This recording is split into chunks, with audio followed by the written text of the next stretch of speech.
is, have you heard from your crazy uncle lately? He might be crazy, but he's still family, right? Now, you might not have seen his Facebook posts or tweets because it's been flagged for misinformation. Just look at the tweets from everyone's favorite crazy uncle, President Trump. Now, as you can see on here, I'm gonna scroll this. There's a couple little places where this claim about election fraud has been disputed. And as you scroll through the president's Twitter feed, you can see this comes up quite a lot. Anytime he says anything about the election being rigged, it's flagged for disinformation. And look, this comes after social media companies have come under a lot of heat for being used to spread disinformation and helping hate groups to, get organized. So conservatives are saying, hey, if you can't beat them, start your own app where you can say the N-word all you want and own the libs. The question I have is whether or not Facebook, Twitter, or even Instagram, because let's be honest, some of them influencers aren't being fully honest with you. But should they be banning disinformation, or is that getting into censorship? What say you, Kelly? No. I think this is being treated as another boogeyman talking point by many conservatives. Some of these tweets from the president, again, are political posturing. They're just simply not true. So even just saying that it's disputed, I mean, that's mild. That's your grocery store Pico de Gallo mild. Like, we're looking at something where it's just obviously not true. So being flagged as disputed is next to nothing. I think people saying that this is censorship is just silly in a way. It's like saying that, you can't say the F word on TV. This is censorship. This is against my American rights. It's like, well, look, man, there are rules. Exactly, and that's the thing people don't seem to understand about all these social media apps is that you don't own them. People are talk about like, oh, the freedom of speech and all this stuff, and I get it, but like, you have as much right to post on Facebook whatever you want, as much right as I have to go over to your house and put a big Biden sign in your front yard or whatever. You're like, you don't own these apps. You don't own these places that you're putting this information on. Yeah, and a lot of people seem to think that free speech gives you the right to say anything you want with no consequences, and that's you can say anything you want, but just because you decided to use the N-word in a post online doesn't mean you're not going to lose your job over it. That's not how this works. Free speech doesn't mean a free pass to just do whatever you please. So I think a lot of these arguments about censorship are done in bad faith. Absolutely. And I have heard that a lot of conservatives, I had just heard about Parler. I didn't know about Parler before, but for a lot of conservative folks out there, it's less about the truth and more about owning the libs. And there's not a whole lot of libs on Parler to own, so I wonder how successful that's actually going to be. Yeah. It's something we had talked about. Parler's been around for a little bit. Gab used to be the big thing. Twitter for Nazis, as it was commonly referred to. But I've heard Mayan space. Yes.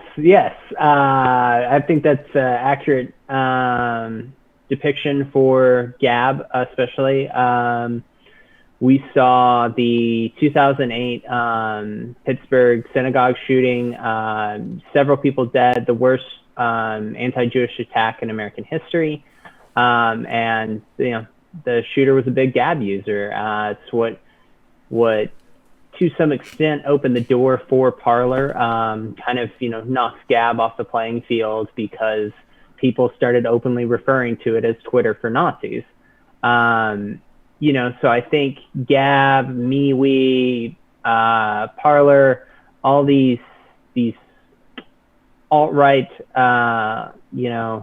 boards where you have, say the head people at Parler defending neo-Nazis, defending them in one breath, and then saying, oh no, they're really just liberal trolls trying to get us in trouble the next breath. I think a lot of these discussions are made in bad faith. It is what it is. I mean, anybody who's used Twitter knows it's a cesspool, but A little bit. Yeah, I mean, taking something and creating a Twitter just for people who dislike something, never going to be a good start to begin with. And if that start openly includes neo-Nazis, then I don't think you've got a great plan. I think, as you talked about, that for a lot of these people, owning the libs is the agenda, and not probably a whole lot of liberals on Parler to debate with. So I think that, while it's going to pick up plenty of users, I think people are going to go on there because, say, the president or Laura Ingraham or whoever they follow is on there. I don't think they're going to stop using Twitter. I don't think they're going to stop using Facebook. Especially because, a lot of the censorship things that are directed at Facebook. I mean, Facebook has been fairly right-leaning, more so than Twitter, which has been more just a refusal to do anything in the name of not censoring people up until now. Exactly. And I think one of the things people, when it comes to social media in general, I think people got, maybe a little into the original marketing that was like, oh, it's a good way to keep up with grandma, Mm-hmm. Really, all these websites are data mining operations, If you're on Facebook, Facebook is monitoring everything you're doing, and they're selling that data to advertisers, to anybody will buy it. So they can target you. Exactly. And, one of the reasons why Facebook and Twitter has done some of this, flagging content isn't because they've all of a sudden grown conscious, because you're right. When you hear what Mark Zuckerberg says, it sounds very conservative. The real reason they're doing it is there's a law, or a section of a law. I can't remember the specific number, but it basically right now, Facebook, Twitter, and all those other social media companies, they're immune for, let's say, you post something on their website that's horrible, and someone does something, they're immune from litigation. Yeah. And it's been very interesting and a rare piece of bipartisanship from Trump and Biden. They've both wanted to put some limits on this rule here. And so Facebook and Twitter, they could potentially be liable for some of this stuff, and that's why they're taking some of the actions that they are. And so an app like Parler wouldn't be immune from this, and so I question how long it's really going to survive. Yeah. I think the whole argument that's been made by Facebook and Twitter in the past, they couldn't possibly police this kind of stuff, is silly. I mean, they heavily police nudity on, especially on Facebook, to the point where there are whole groups of breastfeeding moms talking about having, a lot of trouble, even just making posts about the situations they're in. So I don't think that saying, trying to censor hate speech is impossible. I think it would just require more money and more time and more energy from these social media companies. Yeah, exactly. I mean, even here on YouTube, I could play whatever. If I played a song that I didn't own the rights to, maybe like All the Single Ladies or something like that's a good jam. YouTube would flag it immediately. So the idea that they can't flag hate speech has never made a whole lot of sense to me.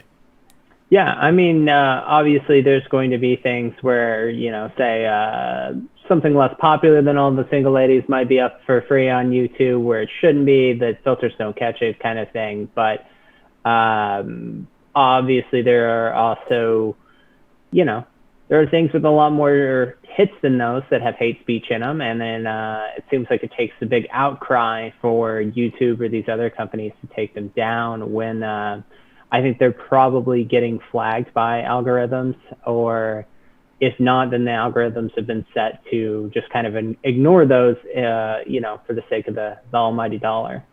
Absolutely. And it really is all about the almighty dollar there, because, on YouTube, I've told many people, they're like, yeah, if I was just going to spew out some conservative, bullshit, that I would be very popular on YouTube. Because, that's where a lot of conservative, crazy media lives. Glenn Beck, I believe Blaze TV, he brought the whole thing over to YouTube. There's a lot of, a lot of crazy stuff on YouTube. And YouTube's been cracking down because, for YouTube, it's all about the advertisers. Again, this is a business. Businesses are about making money. And the last thing, Johnson & Johnson wants is to, have like a commercial about some pharmaceutical drug or something like that, air next to some crazy Nazi video. And that's really what they're trying to avoid. Yeah, and it's become a joke at this point. The people saying you could go onto YouTube for literally anything and get to a radical video and in your playlist and just a few videos. So YouTube pretty clearly has a problem with it, and I think, like you said, a lot of advertisers have really voiced their issues with these kinds of videos being monetized and their products being associated with hate speech. Exactly. No one wants to hear about white supremacy sponsored by Tide. Yeah, it's a bad look. It's a bad look. Although, Tide really does get all the dark stuff out, I guess. Hopefully I don't get in trouble for that. Some slogan, keeps your whites whiter, something about that. I don't know if that's Tide or a different bleach, but yeah, I don't know. I look at Mr. Clean in a whole new light now. Hey, what's going on, everyone? Thank you so much for watching Citizen Pete. I really appreciate it. If you haven't already, click that little subscribe button, maybe the like button, and hey, maybe just leave a comment. I want to know what you're thinking. What do you think about all the politics and news and all the stuff that's going on in our country?